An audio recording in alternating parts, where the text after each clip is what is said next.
Hi friends, SRK choice എന്ന YouTube ചാനലിലേക്ക് എല്ലാവർക്കും സ്വാഗതം.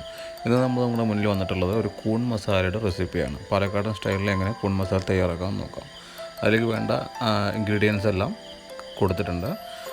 ഒരു 250 ഗ്രാം കൂൺ, ഒരു സവാള ചെറുതായി അരിഞ്ഞത്, തക്കാളി ഒരെണ്ണം, 3 പച്ചമുളക്, കുറച്ച് ഇഞ്ചി, കുറച്ച് വെളുത്തുള്ളി.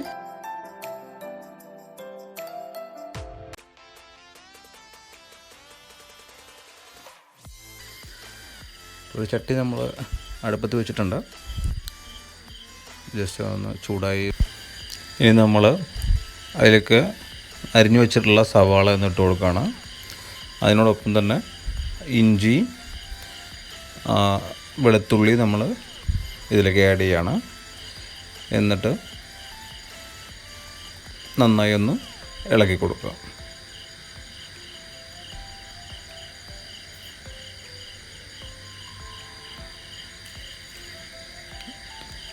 ഇഞ്ചിയുടെയും വെളുത്തുള്ളിയുടെയൊക്കെ ഒരു പച്ചമണം മാറുന്നവരേക്കും, പിന്നെ ഉള്ളിലേക്കൊന്ന് ബ്രൗൺ കളർ ആവുന്നവരേക്കും നമ്മൾ ഇളക്കിക്കൊണ്ടേയിരിക്കുക.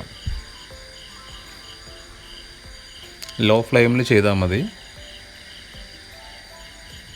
അല്ലെങ്കിൽ കരിയാനുള്ള സാധ്യത ഉണ്ട്. അതാണ് നന്നായി എല്ലാം സെറ്റാവുന്നവരേക്കും നന്നായിട്ട് വഴറ്റി കൊടുക്കുക. അപ്പോൾ എല്ലാം ഒന്ന് സെറ്റായിട്ട് വന്നിട്ടുണ്ട്.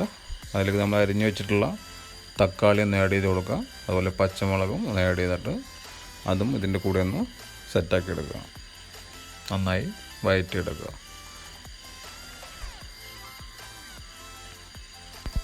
അപ്പോൾ അതൊക്കെ ഒന്ന് സെറ്റായിട്ട് വന്നിട്ടുണ്ടല്ലോ. അതും മസാലകളെല്ലാം ഇനി പൊടികൾ ചേർക്കുക. ഒരു 1/4 ടീസ്പൂൺ മഞ്ഞൾപ്പൊടി,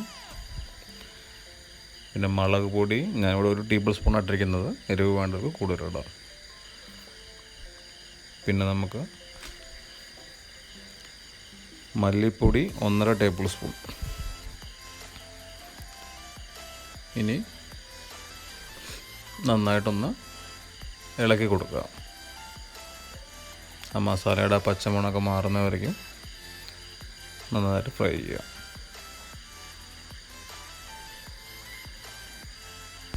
മസാലയൊക്കെ നന്നായിട്ട് ഫ്രൈ ആയിട്ട് വന്നിട്ടുണ്ട്.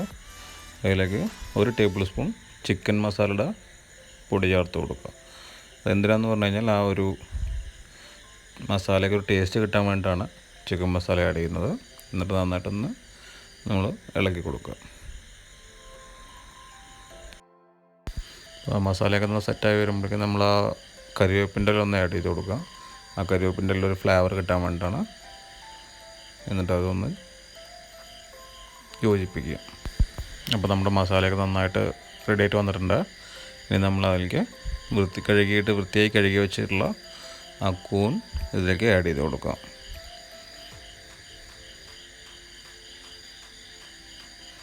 ഇതിൽ വെള്ളം ഒഴിക്കേണ്ട, കാരണം കൂണിൽ തന്നെ അത്യാവശ്യം വെള്ളമുണ്ട്.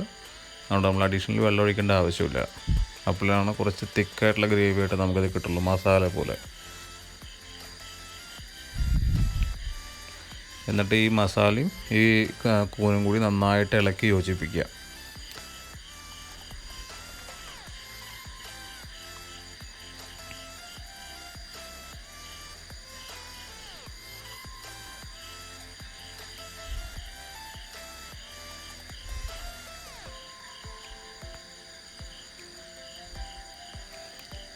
എന്നിട്ടിത് ലോ ഫ്ലെയിമിൽ ഒരു 10 മിനിറ്റോളം വേവിച്ചെടുക്കണം. ഇനി ഇതിലേക്ക് ആവശ്യത്തിന് ഉപ്പിട്ട് കൊടുക്കുക.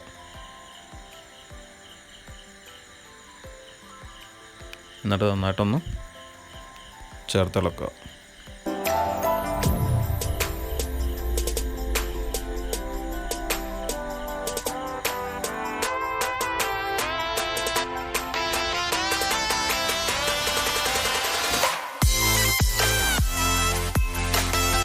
ഇനി നമ്മളിത് ഒരു 10 മിനിറ്റ് വേവിക്കാനായിട്ട് അടച്ചു വയ്ക്കുകയാണ്.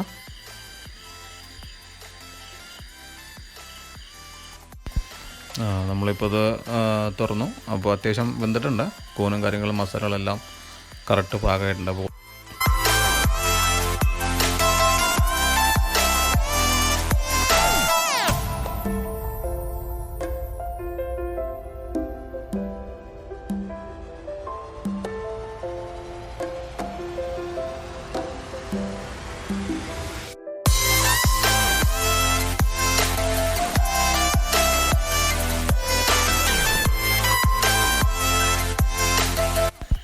ഇപ്പോൾ നമ്മുടെ ഇവിടെ വളരെ സ്വാദിഷ്ടമായിട്ടുള്ള കൂൺ കറി റെഡി ആയിട്ടുണ്ട്.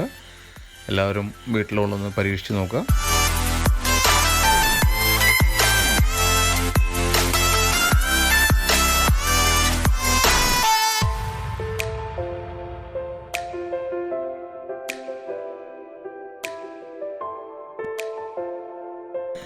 ഈ വീഡിയോ ഇഷ്ടപ്പെട്ടുവെങ്കിൽ എൻ്റെ ചാനൽ ഇതുവരെയും സബ്സ്ക്രൈബ് ചെയ്യാത്ത ആൾക്കാരാണെങ്കിൽ ഒന്ന് സബ്സ്ക്രൈബ് ചെയ്യാം.